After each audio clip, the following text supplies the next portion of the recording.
नमस्कार दोस्तों। आप अच्छे से परिचित हैं भारत के समक्ष किस तरह की सामरिक चुनौतियां पेश की जाती रही हैं पिछले कुछ महीनों में, कुछ सालों में। और भारत ने उन खतरों को भांपते हुए, उन चुनौतियों को भांपते हुए अपनी तैयारी भी बहुत ठीक तरीके से कर ली है।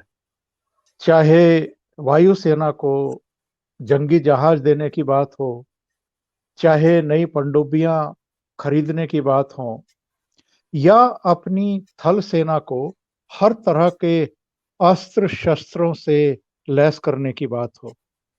और सबसे बड़ी बात ये कि जो हौसला दिया जाना चाहिए, जो फ्री हैंड दिया जाना चाहिए सेनाओं को, वो भी दिया गया है। पहले भी भारत ने कई जंग जीती हैं, दुश्मन देशों को मुंहतोड़ जवाब दिया है। एक 62 को छोड़ दें तो जितने भी युद्ध हुए हैं उनमें भारत ने विजय हासिल की है।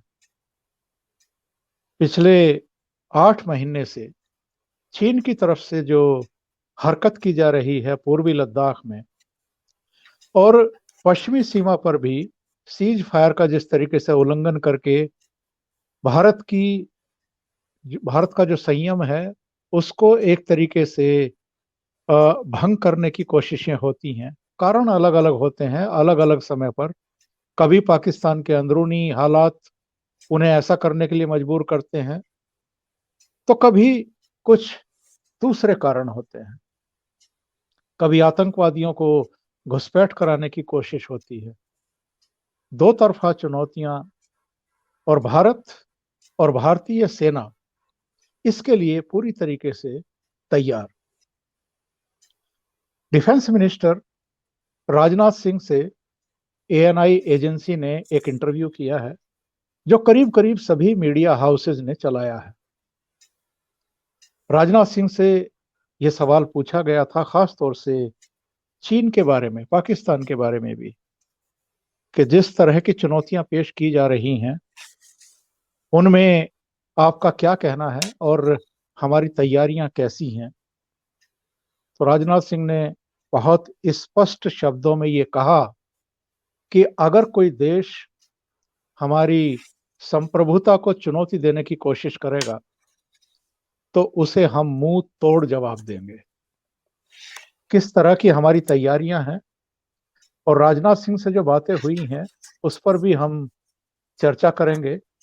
मेरे साथ जुड़े हुए हैं जाने माने रक्षा विशेषज्ञ, टेरिटोरियल आर्मी के पूर्व चीफ, भारतीय सेना को अपने जीवन के 37 साल से ज्यादा देने वाले, चाहे काउंटर टेररिज्म हो, चाहे वॉर सिचुएशंस हो, उनमें सफलतापूर्वक काम करने वाले, और पूर्वी लद्दाख में भी, पूर्वोत्तर में भी, घाटी में भी वो तैनात रहे हैं। उन्होंने बहुत शानदार उपलब्धियां हासिल की हैं। अमेरिका से काउंटर टेररिज्म की ट्रेनिंग ली है, युद्ध सेवा मेडल से अलंकृत हैं, और बहुत ही महीन जानकार हैं पड़ोसियों के मामले में भी, और जो दक्षिण एशियाई देश हैं उनके बारे में भी। मेजर जनरल AK सिवाच साहब, आपका बहुत स्वागत है। मेहरबानी चौधरी साहब। आज राजनाथ सिंह का जो इंटरव्यू आया है और उन्होंने जो कहा है कि हम पड़ोसियों के साथ अपने सौहार्दपूर्ण संबंध बनाए रखना चाहते हैं, हम किसी पर भी अटैक नहीं करते हैं। हमारा इतिहास है कि हमने कभी किसी देश पर अपनी तरफ से अटैक नहीं किया है, लेकिन अगर कोई गुस्ताखी करेगा, अगर कोई हमारी संप्रभुता को चुनौती देगा, तो हम उसको सबक सिखाने के लिए पूरी तरीके से तैयार खड़े हुए हैं। जनरल साहब, आप क्या कहेंगे डिफेंस मिनिस्टर के इस बयान पर? देखो चौधरी साहब, मैं अपने व्यूअर्स को ये बताना चाहूंगा कि उसका इशारा था दोनों देशों के बारे में, चीन के भी और पाकिस्तान में। जिस प्रकार से चीन ने जो हरकत की है मई के महीने के अंदर, उसने एक 2 डिवीजन और आपकी बैक डिवीजन और एक मोटराइज डिवीजन जो वो एक्साइज के लिए लेके आया सिंगजांग से, और वो एक्सरसाइज के बहाने एकदम वो लद्दाख के अंदर लगा लिया और उसने आपका देपसंग से लेकर चुमर के इलाके में अपनी डिप्लॉयमेंट कर ली। तो वो जिस प्रकार से उसने हमारे इलाके में टेरिटोरियल इंटीग्रिटी और सॉवरेनिटी को एक प्रकार से हमारे ऊपर जो एक प्रकार से चोट की है, उसके ऊपर साफ साफ राजनाथ सिंह ने बताया है कि वो हमें बिल्कुल मंजूर नहीं है। जिस प्रकार से चीन ने आपका जो हमारे एग्रीमेंट थे और जो प्रोटोकॉल थे 1993, 1996, 2005, 12 और 13 का, उनका उल्लंघन करते हुए उसने देपसंग के इलाके में 6-7 किलोमीटर अंदर आना, उसके बाद नॉर्थ ऑफ पेंगेंगसो के अंदर फिंगर 8 से फिंगर 4 आना और थोड़ा बहुत कहीं ना कहीं गोगरा और हॉट स्प्रिंग में भी। तो एक प्रकार से देपसंग से लेके वो चुमर तक के इलाके में आया।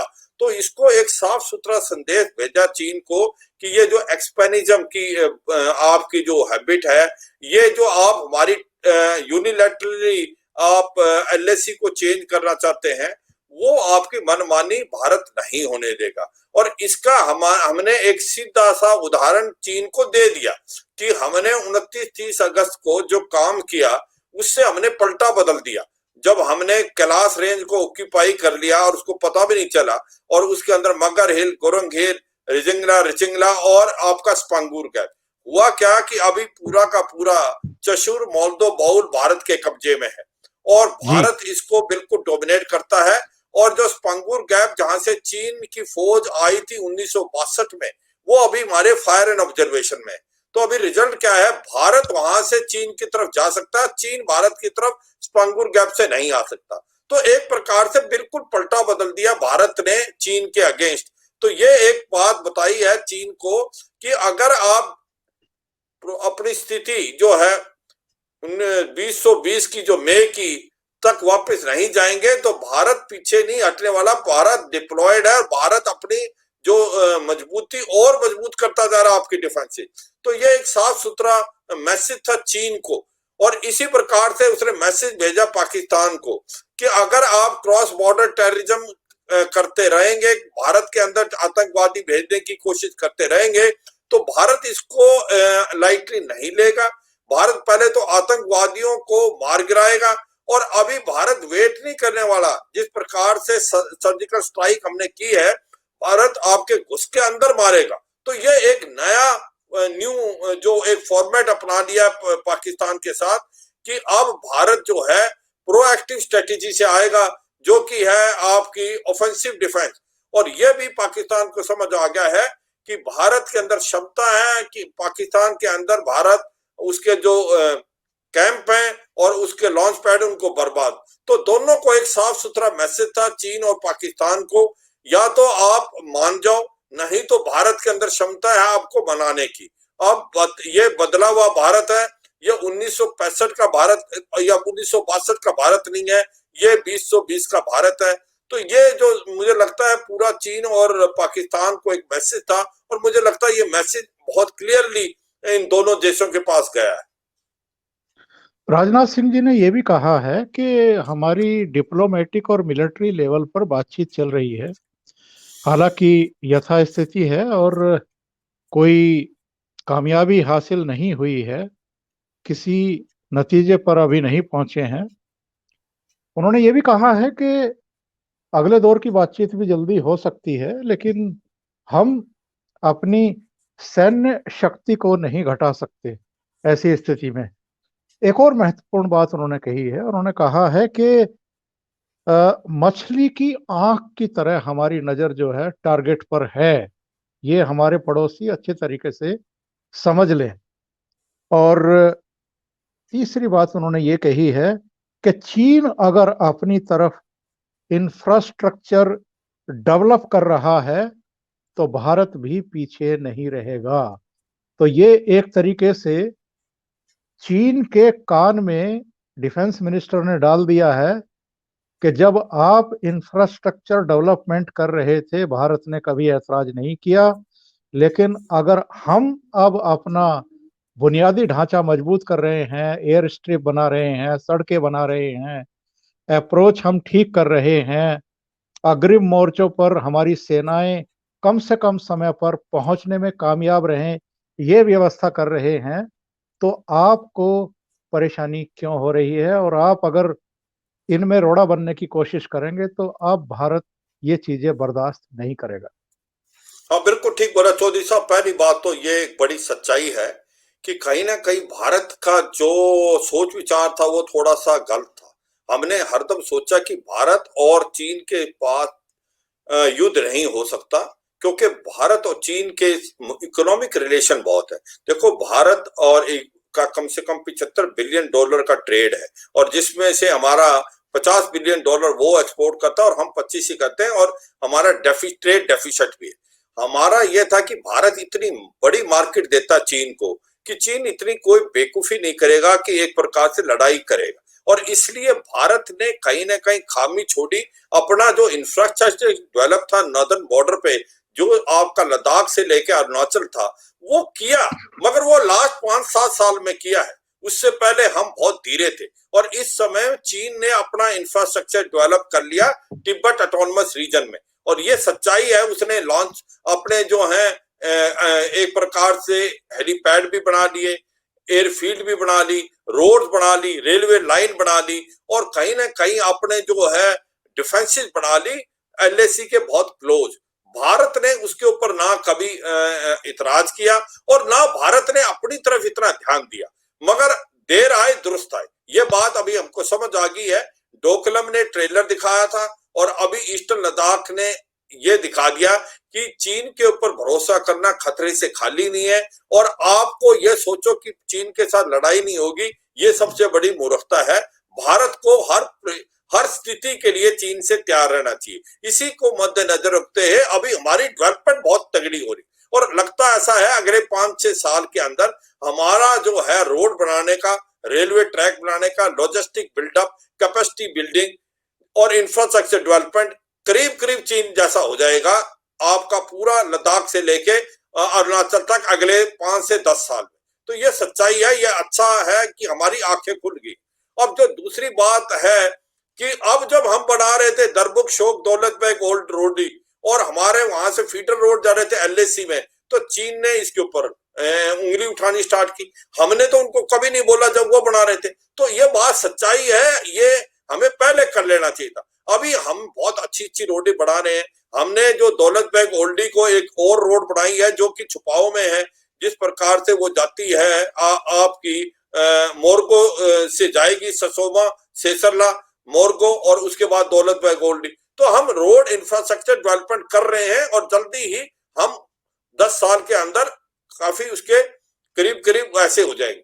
जो दूसरी बात उन्होंने बोली कि भाई 8 मीटिंग हो चुकी है, डिप्लोमेटिक लेवल पे भी, मिलिट्री लेवल पे भी, वो जिसके अंदर सीनियर आर्मी कमांडर जो कोर कमांडर की मीटिंग हुई, मगर उसमें कोई खास रिजल्ट हासिल नहीं हुआ। उसकी वजह यह है कि जो चीन है उसका अभी समझ नहीं आ रहा चीन को करे तो करे क्या। चीन किसी मकसद से आया था, और चीन को तो उल्टा पासा पड़ गया। अब समझ नहीं आ रहा, फेस सेविंग नहीं मिल रहा उसको। अगर वो जाता है तो उससे कम्युनिस्ट पार्टी पूछेगी इलेक्शन जब हो रहे हैं अगले साल शी जिनपिंग से, आपने पीएलए के 100 से ज्यादा सोल्जर मरवा दिए गलवान में, आपने वहां पर हासिल क्या किया? तो ये उसको नहीं आ रहा। तो अभी क्या दिखाएगा कि इतनी बड़ी फौज लेके आ गया चीन, और उसने हासिल क्या किया? बल्कि 100 जवान ही मरवा दिए। और अब वो ये कहने की कोशिश कर रहा है, जो भी बात हुई है 8 बातचीत हो चुकी है, और लास्ट 6-7 के अंदर जो लास्ट वाली बात थी 8वीं, उसमें एक प्रपोजल ऐसा मीडिया की तरफ से आ रहा था जो कि अनऑफिशियली लगता है कि वो डिस्कस हुआ है, कि वो बात कर रहे हैं नॉर्थ ऑफ पेंगेंगसो में फिंगर 4 से फिंगर 8 में चले जाएंगे, और हम क्लास रेंज को खाली कर दें आपके जो है साउथ ऑफ पेंगेंगसो। और वो डेप्सेंग के बारे में बात नहीं करें। भाई डेप्सेंग तो भारत के लिए बहुत इंपॉर्टेंट है, क्योंकि डेप्सेंग अगर में वो जो 7-8 किलोमीटर अंदर आए हैं, वो डायरेक्टली साइचन ग्लेशियर जा सकते हैं दौलत बेग ओल्डी को छोड़ते हुए। और जब हम वो आए इसलिए हैं, उनको डर था कि हम कुछ ना कुछ हो सकता है एक्साइचन में, या उनका जो हाईवे है जो जा रहा है G219 जो जा रहा है आपका सिंगजांग से लेके लासा, उसको इंटरफेयर ना करें, या अक्साइचन में, या गिलगित बाल्टिस्तान में चाइना पाकिस्तान इकोनॉमिक कॉरिडोर। मगर जहां चीन आ गया है 7-8 किलोमीटर, वहां से वो डायरेक्टली साइचन ग्लेशियर जा सकता है। तो हम कभी नहीं मानेंगे जब तक वो यथास्थिति अप्रैल 2020 की ना करे। उनको देपसंग से जाना पड़ेगा। और मैं ये कहता हूं जो क्लास रेंज है, ये तो ऐसे ही है जैसे हमने 1965 के अंदर हाजी पीर जीता था, और हाजी पीर हमारे को प्रेशर में आके हमको ताशकंद में देना पड़ा था। तो ऐसी गलती भारत मुझे नहीं लगता अब करने वाला है। भारत ये है कि अगर छोड़ेगा भी क्लास रेंज को, पहली बात तो मेरे को लगता नहीं छोड़ेगा, और छोड़नी चाहिए, मगर है तो जब तक चीन बिल्कुल वापस नहीं जाता तब तक हम पीछे नहीं हटेंगे, और हम किसी भी कॉम्प्रोमाइज को नहीं मानेंगे। और तीसरी बात है, क्या भारत इसके लिए तैयार है? भारत बिल्कुल तैयार। देखो, दो बातें बड़ी अच्छी हुई हैं कि भारत के अंदर इतनी काबिलियत है कि भारत ने अपनी फौज वहां पर डिप्लॉय कर ली है। थोड़ा सा तो हमें सरप्राइज लगा था जब चीन आ गया था 3 डिवीजन लेके, मगर 10-15 दिन में ही भारत ने अपनी स्थिति मजबूत कर ली। 3 डिवीजन से ज्यादा फोर्स लगा ली, वहां पर टैंक्स ले गए, वहां पर आर्टरी गन्स बोफोर्स चली गई, वहां पर आपकी जो अभी नई M777 अल्ट्रा लाइट हाउजर चीन से ली थी वो आ गए, आपके सारे टाइप एयरक्राफ्ट आ गए। तो भारत एक ऐसी स्थिति में है, मजबूत स्थिति में, भारत ने अपनी डिफेंसिस बना ली, लॉजिस्टिक बिल्डअप 1 साल से ज्यादा का कर लिया। और सबसे इंपॉर्टेंट चीज है, यूं तो चीन ने भी कर लिया, पर मैन बिहाइंड द मशीन में बड़ा फर्क है। भारत की फौज बैटल हार्डेंड है, भारत की फौज ऐसी हाइटों में रहने की आदत है साइचन ग्लेशियर में। चीन कभी ऐसी हाइटों में रहा नहीं।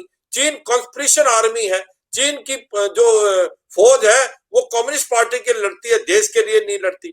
तो वो एक चॉकलेट आर्मी है, वो एक बड़ी प्रॉब्लम आ गई चीन को। तो उसको मद्देनजर रखते हुए चीन को बड़ा प्रॉब्लम हो रहा है। इसीलिए जितनी देर हम ज्यादा रहेंगे एडवांटेज है भारत को। भारत जल्दबाजी नहीं कर रहा है, चीन को डर लग रहा है। और दूसरी बात है, एक खतरा उसको बहुत हो गया है भारत की वायुसेना से। जिस प्रकार से भारत की वायुसेना की शक्ति है, उसने एक प्रकार, जैसे अभी चीफ ऑफ एयर स्टाफ ने भी बताया, आपके पास सुखोई 30 MKI, मिराज 2000, MiG-29, उसके बाद जगोर है, अपाचे अटैक हेप्टर आ गए, और फिर रफेल आ गए, अभी 11 रफेल हो गए। तो अब हमारी वायु शक्ति को देखते हुए चीन भी घबरा गया है, और हमारे ये एयरफील्ड लोअर हाइट पे है, हम ज्यादा पेलोड ले सकते हैं। और साथ में भारत की नेवी जो इंडो पैसिफिक और इंडियन ओशन में एक प्रकार से मलक्का स्टेट में चीन की जो ट्रेड है उसको चोक कर सकती है। 50 से ज्यादा उस दिन का उसका ऑयल नहीं है। तो हर चीज को अगर आप देखो, तीनों को, आर्मी, एयरफोर्स, नेवी, तो चीन को डर लगा हुआ है, और चीन एक फेस सेविंग चाहता है, और भारत फेस सेविंग देगा।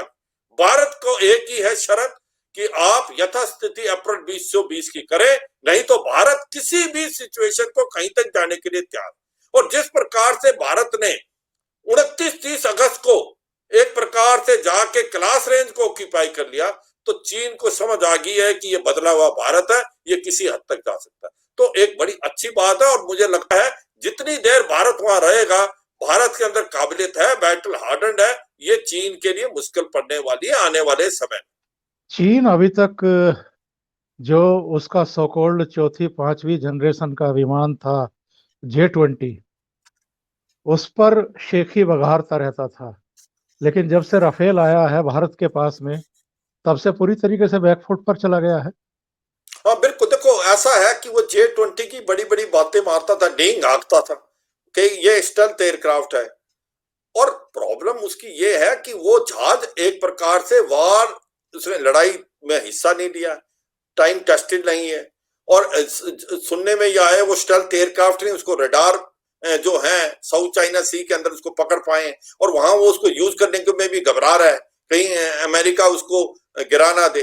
तो जबकि भारत का जो रफेल है यूं तो 4.5 है, पर बैटल हार्डेंड है, टेस्टेड है, लीबिया, सीरिया, इराक और में हिस्सा लिया है। और अमेरिका ने उसको जो है, अमेरिका की जो नेटो फोर्स है उसने इस्तेमाल किया इवन अफगानिस्तान। तो वहां पर ये जो फ्रांस का बना हुआ रफेल, ये सक्सेसफुल रहा है, और इसने टारगेट को हिट किया है। 4.5 का होते हुए भी रफेल के आने से हमारी वायु शक्ति बहुत बढ़ गई, और चीन को इसका डर है। और चीन इसी प्रकार से डर के कारण ही उसने स्कार्दू का जो एयरफील्ड है पाकिस्तान से गिलगित बाल्टिस्तान में लिया, अपने J-11, 10 और 17 एयरक्राफ्ट डाले हैं। तो मुझे लगता है कि चीन को समझ आ गई है कि वायुसेना की जो पावर है, एयर पावर, वो भारत की काफी ज्यादा मजबूत है चीन के मुकाबले में।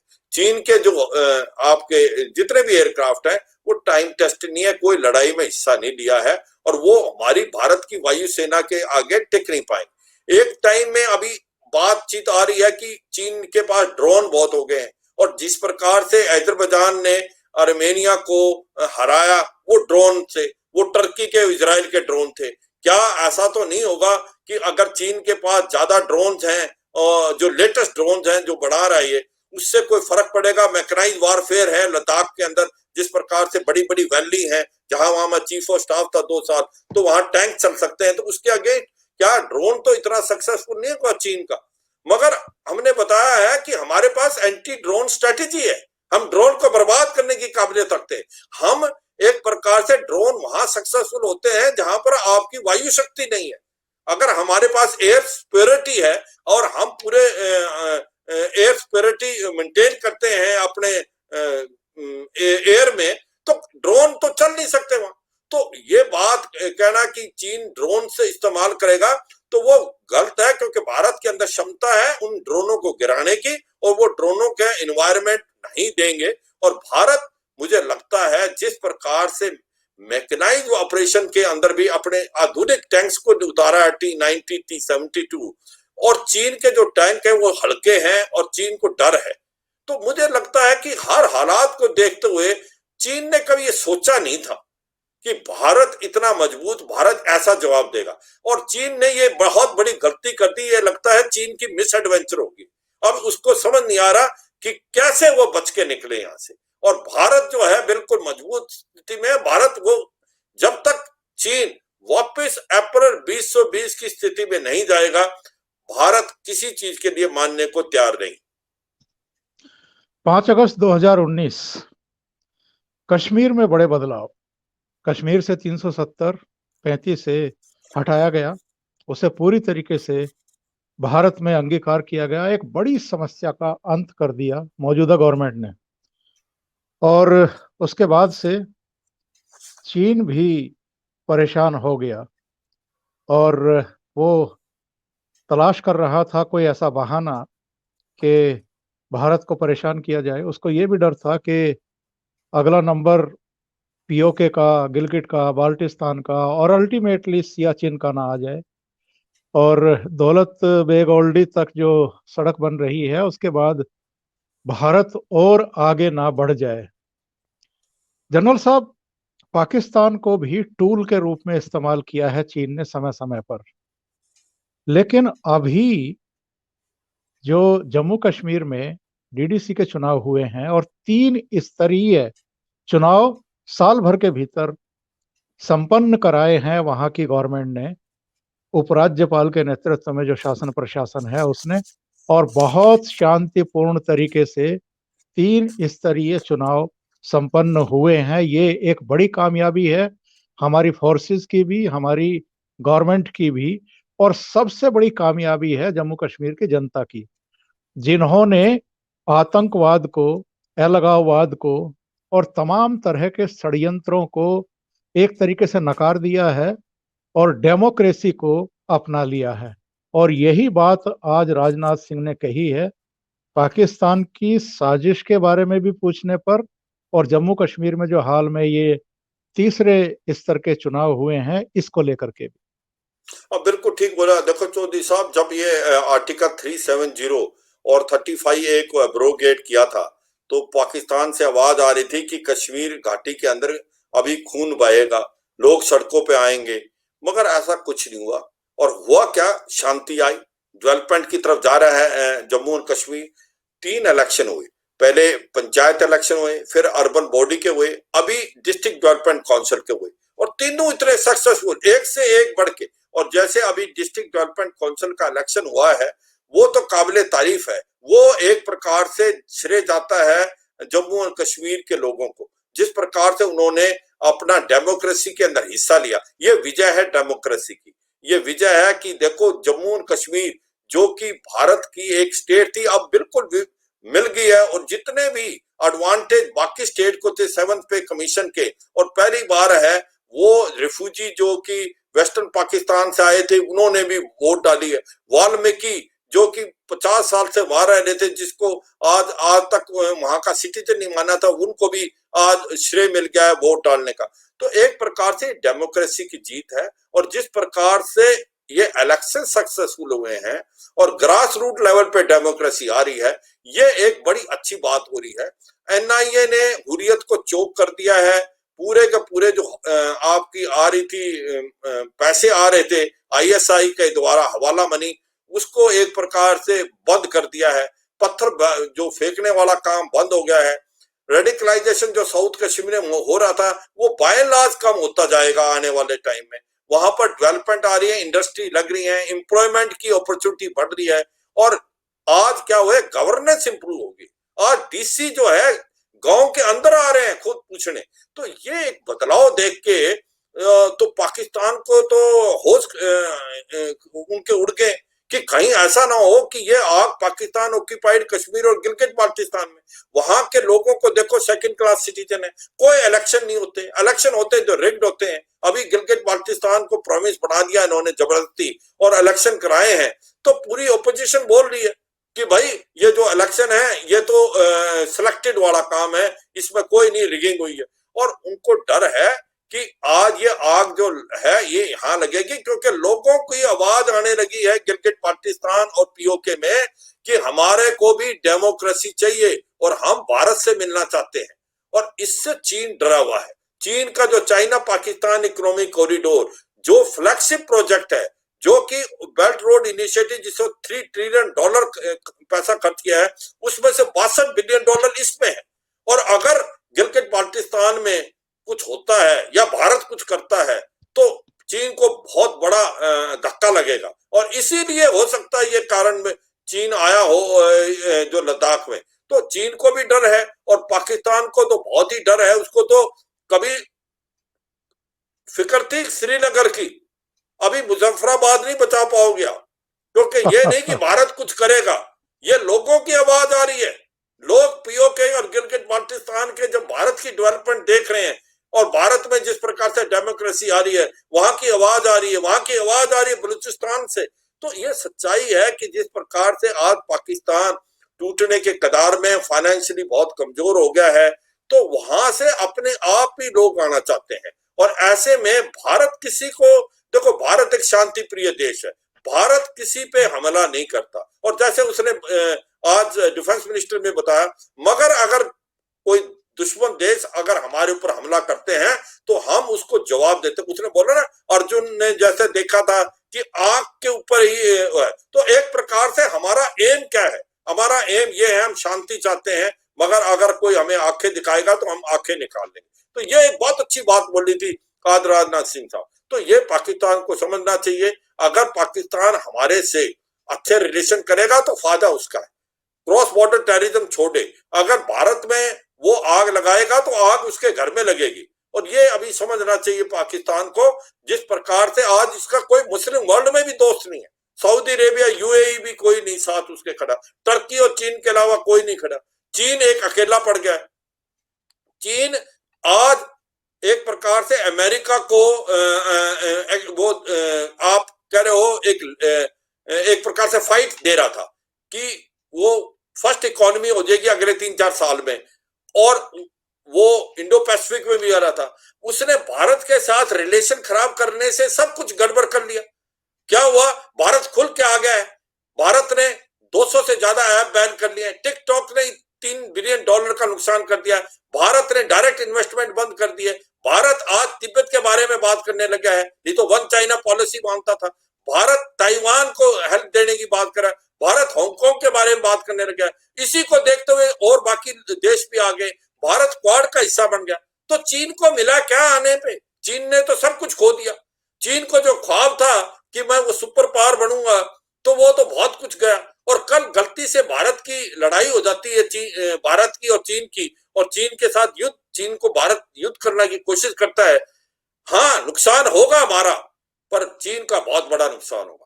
चीन को हम 25 से 50 साल पीछे ले जाएंगे, क्योंकि भारत के अंदर इतनी काबिलियत है। तो ये जो चीन आया है इसने एक बड़ी मूर्खता कर दी है। चीन को कोई फायदा नहीं, सब नुकसान हुआ। तो मुझे लगता है भारत हर चुनौती के लिए तैयार है, चाहे वो वेस्टर्न फ्रंट में है चाहे वो नॉर्दर्न में, और हम इसके लिए भी तैयार हैं। हमें ऐसा लगता है कि हो सकता है कि 2 फ्रंट वार हो, कि नॉर्दर्न में चाइना और वेस्टर्न में पाकिस्तान, क्योंकि पाकिस्तान तो वही करेगा जो चीन कहेगा, उसका पिट्ठू है।